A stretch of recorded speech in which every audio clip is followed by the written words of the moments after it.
és això? És un bat de beisbol? Serveix per remenar la ioli? No, és un faristol. I per què serveix? Doncs ara us ho explico. Molt fàcil.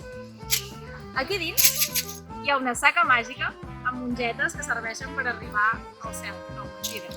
Aquí és on hi ha les lletres. I sí, les lletres també són màgiques.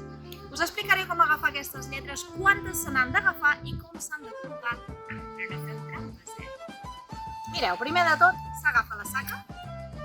Molt important l'alçada.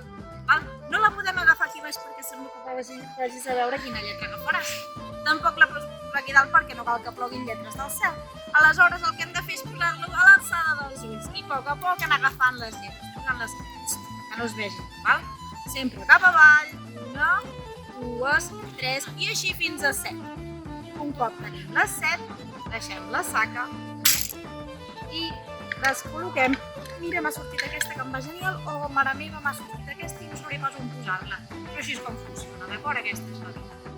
Fins a la propera!